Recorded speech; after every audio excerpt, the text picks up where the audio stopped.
Creyó que era parte de una familia. Hasta que oyó, solo sirve para darnos dinero. Su respuesta dejó a todos sin palabras. Solo necesitamos a Martina por el dinero, ¿lo entiendes? Para eso sirve. Y nada más. Las palabras de mi madre me atravesaron como astillas, su voz impasible, casi liviana, como si comentara que iba a llover el fin de semana. No tenía ese calor suave que solía usar al hablar de sus plantas o de los recuerdos de su infancia. Esta vez era distinta. Fría. Mecánica. Claro, dijo mi padre, seguido de una risa ronca, espesa, cargada de ese tipo de desprecio que uno no espera jamás escuchar en la voz de alguien que le cambió los pañales. Me quedé paralizada, con la cuchara aún goteando salsa sobre el mármol. Al principio creí que había entendido mal. O que estaban hablando de otra persona. Pero mi madre siguió, su tono neutro como una cuchilla de quirófano. No tiene ni idea de que es básicamente un cajero automático con patas. Todo lo acepta, no pregunta, siempre asiente. Y encima el sueldo de ingeniera no está nada mal. Nos saca de más de un apuro, añadió él, satisfecho. Era Nochebuena. Había pasado las últimas 3 horas perfeccionando una receta de salsa para el cordero. Un toque menos dulce, con ralladura de naranja amarga, como le gustaba a mi padre. Un gesto pequeño, pero mío. Una de esas maneras en que intento mostrarles cuánto los quiero. A mis 28 años, esa era aún mi manera de pertenecer. Cocinar, ayudar, dar. Las tradiciones siempre fueron importantes para mí. Aún más desde que a papá le diagnosticaron cáncer de pulmón y se jubiló antes de tiempo. Nos aferramos a los rituales como si fueran anclas, poner la mesa juntos, probar la salsa en silencio, mirar las luces del árbol en la ventana. Pensé que era amor. Que todo eso significaba algo. Cuando llegué a casa esa mañana, mamá me recibió con su sonrisa habitual, suave y confiada, como si no ocultara ninguna cuchilla en la garganta. Gracias por hacer la salsa otra vez, mi amor, dijo, acariciándome la mejilla. Papá gritó desde el salón con tono festivo. Me alegro de que hayas venido. Natalia, mi hermana menor, estaba en su mundo, enseñando fotos de la universidad, riendo fuerte, hablando con emoción sobre sus amigos, su último viaje a la sierra, sus planes para el verano. Todo parecía perfecto. Incluso yo estaba convencida de que lo era. Por la tarde, como cada año, ayudé en la cocina, corté verduras, aderecé el cordero, coloqué los cubiertos como mamá me enseñó de niña. Hablamos de cosas sin importancia mientras trabajábamos codo a codo. Este año fue bien en la empresa, le dije, sin saber por qué compartía eso. Creo que me darán una paga extra. Ella sonrió. Una sonrisa que ahora me pregunto si era agradecimiento o simple cálculo. Eso es una gran noticia. Así no tendremos que preocuparnos por la matrícula de Natalia el año que viene. Y yo no dije nada. Porque era cierto. Y porque me hacía sentir útil. Necesaria. A las 3 en punto, entré sola a la cocina para calentar la salsa. La removía con cuidado, pendiente de la temperatura, cuando escuché sus voces cerca de la puerta trasera. Hablaban en voz baja, pero Natalia. El sonido de mi nombre me heló la sangre. Me acerqué apenas un poco, en silencio, y escuché cómo me diseccionaban con palabras afiladas. Mis dedos se crisparon alrededor del cuenco de cristal. El mismo que había lavado y secado con esmero. Por un momento pensé que lo iba a dejar caer. Que quería dejarlo caer. Pero no fue el cuenco lo que se rompió. Fui yo. 6 años antes, tenía 22 y era estudiante de ingeniería. Cuando papá enfermó, cuando Natalia aún estaba por entrar en la universidad, cuando mamá no sabía cómo afrontar las cuentas, tomé una decisión, pospuse mis sueños.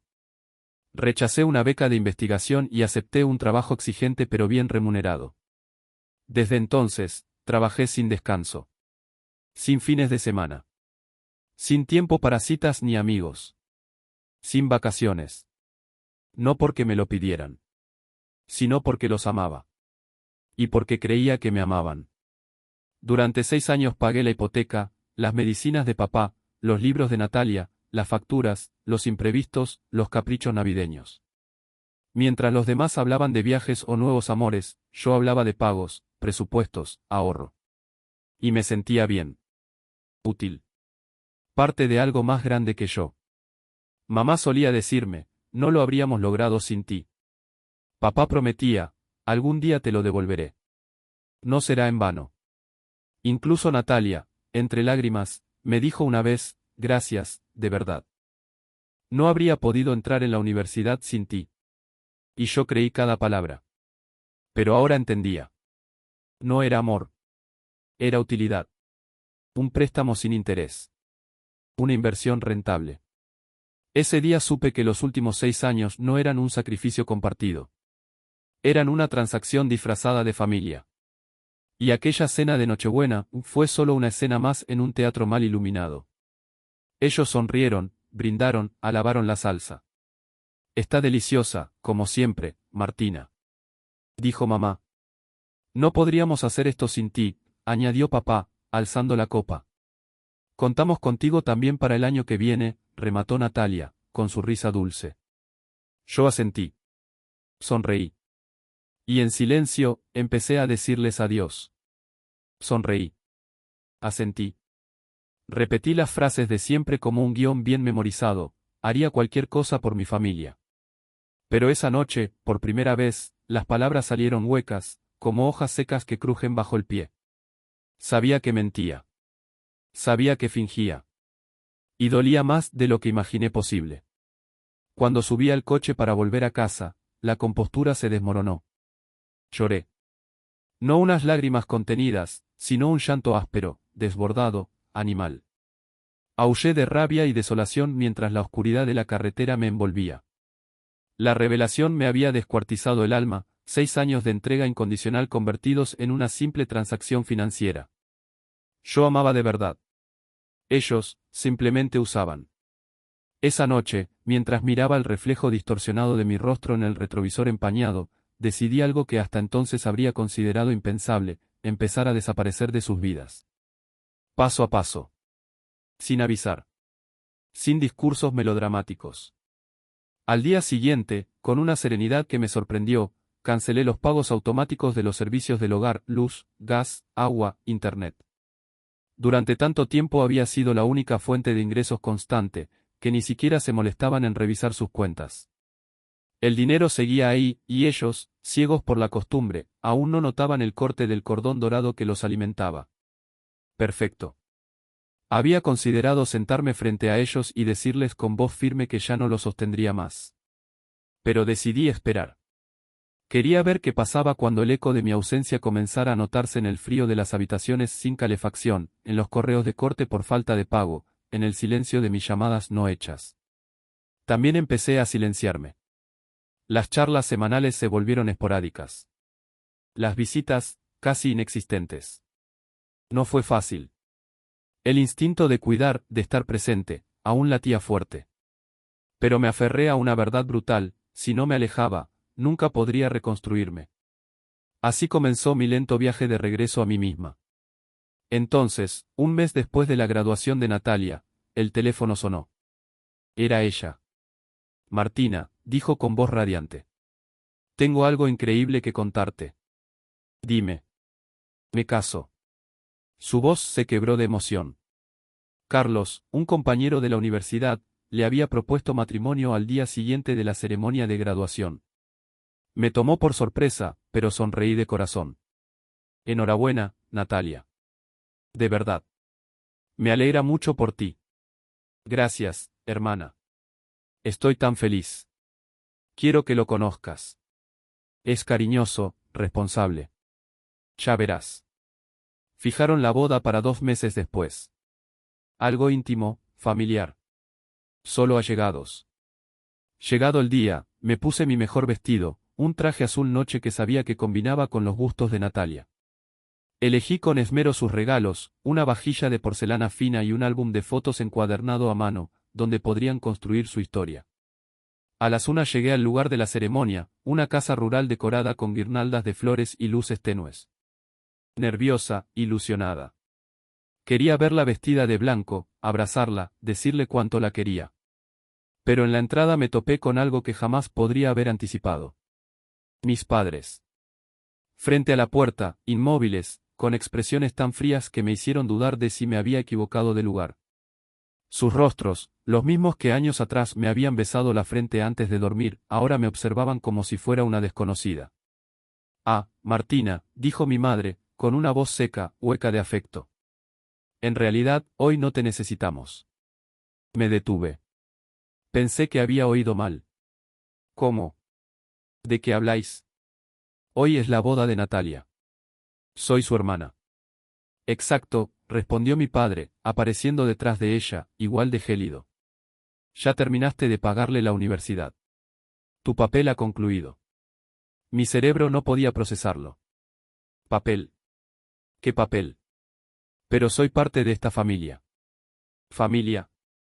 Mi madre soltó una risita cargada de burla. Martina, fuiste una billetera con piernas. Y ahora que no hay nada más que sacar, ya no nos sirves. Allí estaba yo, con mis regalos elegidos con ternura, con el corazón dispuesto a celebrar, vestida para la ocasión. De pie frente a mis padres, convertida en empleada despedida sin preaviso. No te sorprendas tanto, continuó mi madre. Sabías que este día llegaría. Hiciste tu parte. Lo hiciste bien, pero se acabó. Natalia lo entiende también. Mi voz salió débil, temblorosa. Ella está de acuerdo. Mi padre asintió con frialdad. Por supuesto. Natalia ahora tiene su propia vida. Su propia familia. No necesita el lastre de una hermana mayor. Algo dentro de mí se quebró. No era ira. Tampoco tristeza. Era claridad. Un silencio lleno de determinación. Ya veo, dije, apenas audible. En ese caso, tampoco necesitaréis mi cuenta bancaria. Y me di la vuelta. Nunca me sentí tan sola. Ni tan libre. No sé si mis palabras aquella tarde llegaron a calar en ellos. Puede que no las oyeran del todo. Puede que simplemente no quisieran entenderlas. Pero yo sí. Yo supe exactamente lo que significaban. Al llegar a casa, aún con el vestido azul noche abrazándome como un recuerdo agrio, me detuve frente al espejo del recibidor. Me observé con detenimiento, el peinado impecable, los pendientes de perlas que mamá me regaló en mi graduación, la expresión todavía helada en mi rostro. Y entendí algo con una claridad que cortaba: nunca fui hija, ni hermana. Fui una cuenta con patas. Un código PIN andante. En el momento en que dejé de generar valor, dejé de existir para ellos. Curiosamente, lo que vino después no fue tristeza. Fue alivio. Como si el peso invisible que había arrastrado durante 6 años se hubiese desvanecido sin hacer ruido. En su lugar apareció algo distinto, nuevo: espacio. Silencio. Futuro. Esa noche, dormí por primera vez sin el nudo en el estómago. Y al día siguiente, di el primer paso real hacia una vida que, por fin, me pertenecía. Empecé por cortar los últimos hilos que me unían financieramente a ellos. Unos días después del desastre en la boda, recordé algo que durante años había pasado por alto: la casa en la que vivían mis padres estaba a mi nombre. Había sido una jugada de beneficio fiscal, según dijo mi padre en su momento, en el segundo año de su enfermedad. La idea era que yo, al tener un ingreso estable, figurara como titular para evitar embargos y facilitar ciertos trámites. Él luchaba con las facturas médicas, y en ese entonces, yo no dudé. Firmé. Pero ahora, esos papeles tenían un nuevo significado. Busqué la escritura. Estaba allí. Mi nombre en tinta negra, firme, legal. También la hipoteca figuraba bajo mi responsabilidad. Era la hora de actuar. Al día siguiente, concerté una cita con una abogada. Nerea, profesional, sobria, me escuchó con atención mientras relataba todo desde el inicio. Cuando terminé, ella respiró hondo. Legalmente, usted tiene todo el derecho a dejar de pagar, dijo. Pero entienda que, al hacerlo, cortará cualquier puente restante con su familia. La miré a los ojos sin pestañear. Ese puente ya está reducido a cenizas. Quiero que procedamos con todos los recursos legales.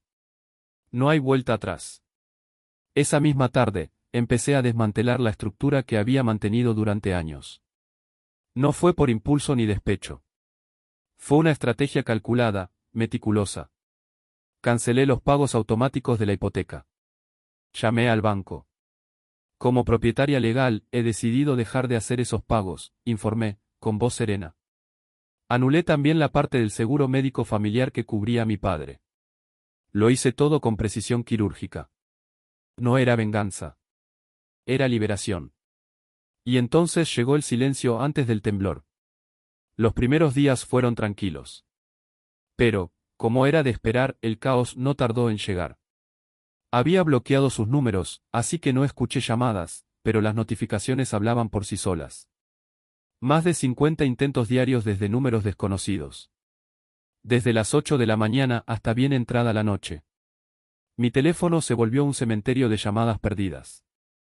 Las grabaciones del buzón de voz, que no escuché pero leí en las transcripciones automáticas, eran un desfile de súplicas y gritos. El llanto quebrado de mi madre. La furia impotente de mi padre.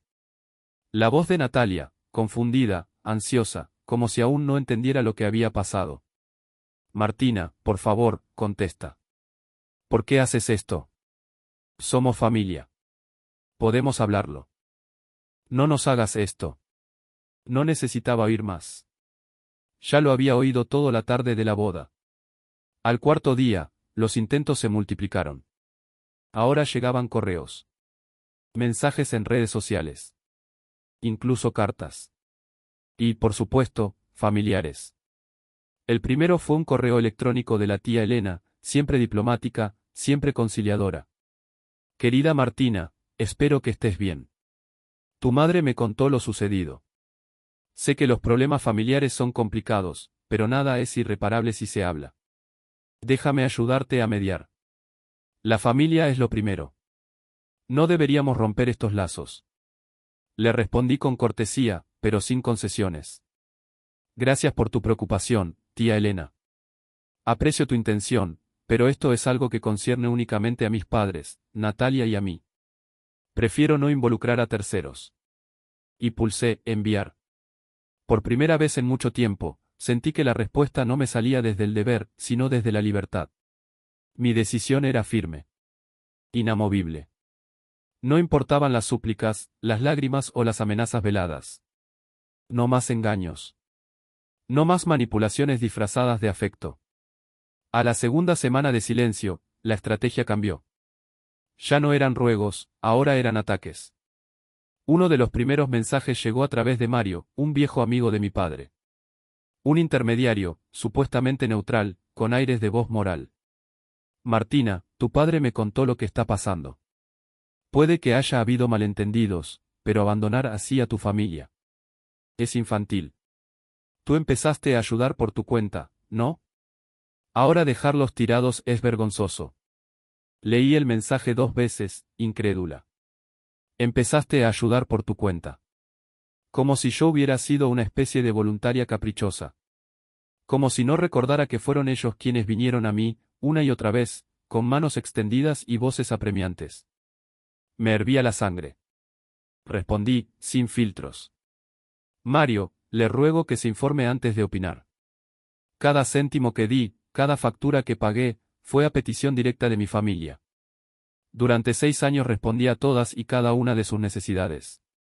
Dejé de hacerlo cuando quedó dolorosamente claro que mi único valor era el financiero. No soy desalmada, soy justa. Y estoy cansada. Un mes había pasado desde la boda. Un mes sin una sola disculpa. Ni una palabra de arrepentimiento. En su lugar, mis padres se dedicaron a tejer otra historia. Una en la que yo era la hija ingrata, la traidora, la egoísta. Empezaron a hablar con familiares y conocidos, vertiendo versiones convenientes y selectivas de los hechos, pintándome como un monstruo. Yo no respondí. Ya no necesitaba defenderme. Sabía que cualquier reconciliación sería imposible sin una transformación real. Sin una disculpa sincera y un mínimo de humildad, no habría retorno. Esta vez, el precio de volver sería la traición a mí misma. Y eso ya no lo estaba dispuesta a pagar. Mientras ellos hablaban, yo avanzaba. Continué mis reuniones con Nerea, mi abogada, preparando el siguiente paso con calma y precisión. Ya era hora de ejercer mis derechos como propietaria legal de la vivienda familiar. 2 meses de intentos incesantes de contacto. 2 meses de ignorar llamadas, mensajes, correos. Entonces tomé la decisión definitiva, exigir legalmente el desalojo de la casa. En nuestra reunión, fui Natalia. Quiero enviar un aviso formal de desahucio a mi familia. Sin excepciones. Quiero seguir todo el procedimiento legal, con seriedad. Nerea, sin inmutarse, asintió. Tiene todo el derecho. Pero hay que darles un plazo de preaviso. Normalmente se establecen 3 meses, pero dada la situación, podemos reducirlo a 2 si lo prefiere. 2 meses es más que suficiente, dije sin titubeos. Más sería un acto de caridad, y ya no queda caridad en mí. ¿Desea que les demos la opción de quedarse como inquilinos? Preguntó, profesional. Podemos incluir el importe del alquiler a precio de mercado. Asentí. Sí. Fijémoslo al valor actual. Ni más ni menos. Una semana después, el burofax fue enviado. 3 días después, mientras revisaba unos gráficos en una sala de conferencias, recibí una llamada inesperada desde recepción. La voz de la recepcionista temblaba. Disculpa, Martina. Lamento molestarte, pero tu padre está aquí. Está alterado, gritando. ¿Quieres que llamemos a seguridad? El corazón me dio un vuelco. No por miedo, sino por lo que sabía que iba a encontrar. Bajo ahora mismo, dije, con calma forzada. Mientras descendía por el ascensor, me obligué a respirar hondo. Hacía casi 4 meses que no lo veía. La última vez fue en la boda de Natalia, cuando aún fingíamos que la familia era algo más que un contrato roto. Cuando se abrieron las puertas, lo escuché antes de verlo. Su voz retumbaba por el vestíbulo como un eco desafinado de su antigua autoridad. ¿Qué clase de amenaza legal es esta? ¿Cómo te atreves a hacernos esto? Después de 28 años de criar a una hija, esto es lo que obtenemos. Lo vi acercarse a grandes zancadas. Su apariencia me sorprendió más que sus palabras. El hombre que un día fue robusto y elegante ahora parecía una sombra, más delgado, el rostro hundido, el cabello canoso desordenado, la ropa desaliñada. La enfermedad, el estrés, o quizá ambos, le habían pasado factura. Martina, su voz era una mezcla cruda de rabia y súplica. ¿Cómo puedes echarnos? A tus propios padres. ¿Qué clase de persona hace eso? Y alzando los brazos, miró a los presentes en la sala, buscando un público que lo validara. Mírenla. Esta es mi hija. Fría como el hielo. Trabajó todos estos años, por amor, eso creímos. Pero todo estaba calculado. Justo en ese instante, una silueta familiar apareció al fondo. Mi madre. Claro. No podía faltar. Probablemente lo había seguido. O quizá lo habían planeado juntos. Pero esta vez, no me temblaron las manos. Mi madre también había cambiado. Ya no quedaba rastro de su compostura impecable, de aquella mujer que siempre olía a lavanda y hablaba con una sonrisa templada. Tenía los hombros caídos, la piel sin color, los ojos rojos. Se acercó a mí con lágrimas resbalándole por las mejillas. Por favor, solo escucha, suplicó, la voz hecha jirones. No podemos permitirnos ese alquiler. ¿De verdad vas a echarnos a la calle? La observé en silencio un momento, luego hablé con la misma calma que me había acompañado desde que tomé la decisión. Os he dado 2 opciones, mudaros, o pagar el alquiler. ¿Cómo se supone que vamos a pagar 12? ¿200 euros al mes? Gimió, casi sin aire. Ese no es mi problema. He fijado un precio justo. Soy la propietaria, no la salvadora. Mi madre se atragantó con un grito ahogado. Yo no cría a una hija tan desalmada. ¿Solo te importa el dinero? ¿Dónde quedó el amor por tus padres? Ahí se rompió algo. No de forma trágica, sino liberadora. Ya no tenía que contenerme. ¿Amor? Mi voz, por primera vez en meses, tembló con emoción. Fui yo la que creyó en el amor. Fui yo quien renunció a todo por vosotros. Dejé mi vida en pausa durante 6 años, por amor. Y lo pisoteasteis. Me tratasteis como una herramienta, una cuenta bancaria, un cajero automático. Mi madre abrió la boca para interrumpirme, pero no se lo permití. Os oí aquella Nochebuena. Cada palabra. Solo necesitamos a Martina por el dinero. Es un cajero automático de primera. No lo habéis negado porque sabéis que es cierto. Sus rostros se apagaron. Por primera vez, se dieron cuenta de que los había escuchado. Que no había sido un malentendido. Que lo sabía todo. Mi padre, pálido, buscó algo que decir, pero se quedó mudo. Le corté la intención con un gesto. No necesito vuestras excusas. Me convertí exactamente en lo que pedisteis. Si solo valgo dinero, entonces esto se manejará como un negocio. Martina, susurró mi madre. Al menos danos más tiempo. Intentaremos conseguir el dinero. Ya os di 2 meses de preaviso. No habrá prórrogas. Me di la vuelta y caminé hacia el ascensor. Oí a mi padre gritar mi nombre tras de mí, pero no me detuve. No lo miré. Dentro del ascensor, por fin sola, observé mis manos temblorosas. La rabia, el dolor, la tristeza y el alivio. Todo se mezclaba, pero algo en mí supo que era el final. Que se había acabado. Por fin. En las semanas siguientes, los intentos de presión cambiaron de tono. Una auténtica oleada de familiares se movilizó.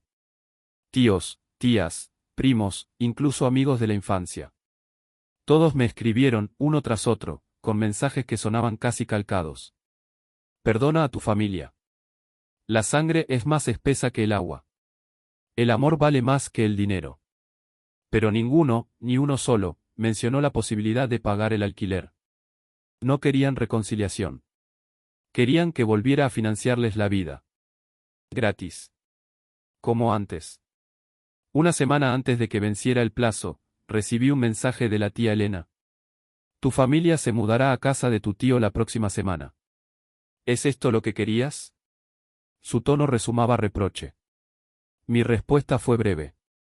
Este es el resultado de sus propias decisiones. Al día siguiente de su mudanza, firmé un contrato con una empresa de gestión inmobiliaria. Por favor, le dije a la gente, gestionen esta casa como lo que es, una propiedad de alquiler. Él revisó los datos, inspeccionó el inmueble, y asintió satisfecho. Ubicación excelente. Buen estado. Puede alquilarse fácilmente por unos 10.000 euros al mes. 2 semanas después, una joven pareja se mudó. Él era ingeniero en una empresa tecnológica, ella enfermera en el hospital de la zona. Parecían tranquilos, educados, con ganas de empezar una nueva etapa. Cuando el primer depósito mensual de 10.000 euros apareció en mi cuenta, me quedé un momento mirando la notificación en la pantalla del móvil. No era solo dinero. Era algo simbólico. Profundamente liberador. Por fin, algo por lo que yo había trabajado tenía un valor real. Justo. Equitativo. 3 meses después, recibí una llamada inesperada. Era Natalia. Su voz temblaba. Sonaba más joven que nunca. Como si hubiese retrocedido a sus 16 años, cuando aún compartíamos secretos en la habitación del fondo. Martina, lo siento. No tenía ni idea. De nada. Estaba confundida. ¿De qué hablas, Natalia? De lo terriblemente mal que te trataron mamá y papá. Ayer mamá me lo contó todo. Lo de Nochebuena. Lo que dijeron de ti. Lo del cajero automático. Y lo de la boda, lo de que ya no te necesitaban. Se le quebró la voz. No puedo creer que no supiera nada. Que no lo viera. Me senté en el sofá, el móvil pegado al oído, sintiendo como mi pecho se aflojaba, no por perdón, sino por comprensión. Natalia, al fin, estaba despertando. Contuve el aliento. Había tantas cosas que quería decir y, sin embargo, me quedé en silencio, escuchando. Mamá y papá me dijeron que un día, simplemente lo cortaste todo, dijo Natalia con voz baja, temblorosa. Que ya no quería saber nada de nosotros. Les creí. Pensé que estaba siendo cruel. Egoísta. Guardé silencio. Dejé que hablara. Pero había algo que no encajaba. Algo no cuadraba. Así que ayer enfrenté a mamá, continuó, más firme. Le exigí la verdad. Y fue entonces cuando lo admitió. Me dijo que, en mi boda, papá y ella dijeron delante de todos, ya no necesitamos a Martina. Me quedé helada. Cerré los ojos. El eco de esas palabras aún me dolía. Como si las hubieran dicho ayer. Pero tú, en la boda, no dijiste nada.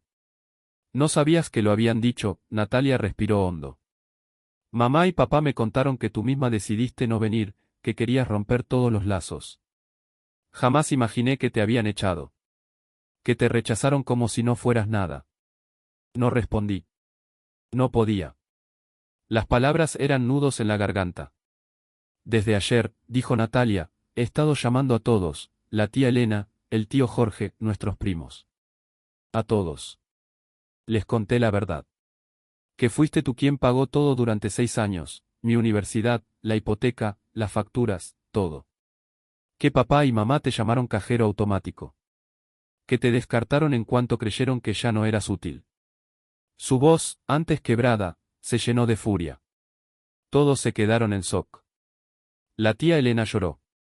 Dijo, ¿cómo pudieron hacerle algo tan cruel a su propia hija? Nadie lo sabía. Todos habían creído la historia de mamá y papá, que tú eras fría, desalmada. Pero ahora todos ven la verdad. El tío Jorge incluso gritó, esto es más que vergonzoso, es miserable. Una parte de mí se alegró. Por fin, la verdad salía a la luz. Pero también dolía. Porque nadie había dudado de la versión de ellos. Nadie me había dado el beneficio de la duda. Martina, dijo Natalia, con la voz quebrada. Lo siento tanto. No sabía nada. Me fui a estudiar gracias a ti. Viví esa etapa de mi vida por ti. Y aún así, dudé de ti. Natalia, no tienes la culpa. Si la tengo, insistió, entre lágrimas. Ayer hablé con Carlos. Le conté todo. Me abrazó y me dijo, tu hermana es increíble. Se sacrificó por todos vosotros. Deberías estar orgullosa. Carlos quiere darte las gracias en persona. De verdad. Natalia, no hace falta. Sí que hace falta, me interrumpió. Lo justo es devolvértelo. Aunque sea poco a poco. No podemos borrar lo que pasó, pero sí podemos asumir nuestra parte. Me quedé en silencio, sorprendida. Había sinceridad en cada palabra. Llevo pensándolo desde que me gradué, añadió con firmeza. No quiero más deudas contigo. Quiero empezar a devolverte lo que hiciste por mí. Era la primera vez, en todos estos años, que alguien no solo reconocía lo que había hecho, sino que asumía responsabilidad. Hoy también fui a ver a mamá y a papá, dijo, la voz más firme que nunca. Les dije nataliamente, tenéis que disculparos con Martina. Y si no podéis hacerlo, cortaré lazos con vosotros. Me estremecí. No por miedo, sino por la fuerza con la que Natalia hablaba. Estoy muy enfadada, Martina. Enfadada por mi ignorancia, por haber creído lo que me dijeron. Me he dado cuenta de que fuiste nuestra benefactora. Y ellos te trataron como basura. Te usaron. Te desecharon. Natalia. Es lo más bajo a lo que se puede llegar. Hoy, mamá lloró. Dijo, ahora hasta Natalia se vuelve contra nosotros. Y le respondí, por supuesto, ¿cómo no hacerlo? Papá no pudo decir ni una palabra. Hubo un largo silencio. Como si al otro lado del teléfono Natalia estuviera recobrando el aliento, y yo, tragando el mío. Creo que por primera vez, dijo, por fin, entienden lo que significa perderlo todo. Una pausa. Y luego, en voz baja, como si temiera romper algo delicado. Martina, ¿puedes perdonarme? Sé que no lo sabía. Pero al final te dejé sola. Y entonces, por primera vez en años, sentí que alguien me veía. Realmente me veía. Las lágrimas cayeron sin permiso. Natalia, susurré. Eres mi hermana. Mi querida hermana. No hay nada que perdonar. Tú también fuiste víctima de su manipulación. No sabías. No podías saberlo. Ellos te lo ocultaron. Natalia dejó escapar un suspiro entrecortado, como quien suelta un peso invisible. Me alegro tanto de oír eso. Tenía miedo de que me odiaras. Nunca podría. Pero gracias, le dije. Gracias por buscar la verdad. Por defenderme ahora. Siempre lo haré, dijo Natalia con voz firme. somos hermanas. Y por primera vez, esa palabra volvió a tener sentido. No, dijo Natalia con una voz más luminosa, casi esperanzada. Carlos y yo queremos ir a verte pronto. Queremos darte las gracias en persona, y pedirte perdón de verdad. Me quedé en silencio un segundo, tragando una emoción inesperada. Me encantaría veros, logré responder, con una sonrisa que ella no podía ver, pero que sí podía oír. También queremos hablar de cómo devolverte el dinero. Hemos hecho cuentas. Con nuestros ingresos combinados, podríamos empezar con unos 500 euros al mes. Es poco, pero es un comienzo. Te prometemos que lo devolveremos todo, Martina. Sentí como algo se deshacía dentro de mí, como si una costra vieja, áspera, finalmente se desprendiera de mi pecho.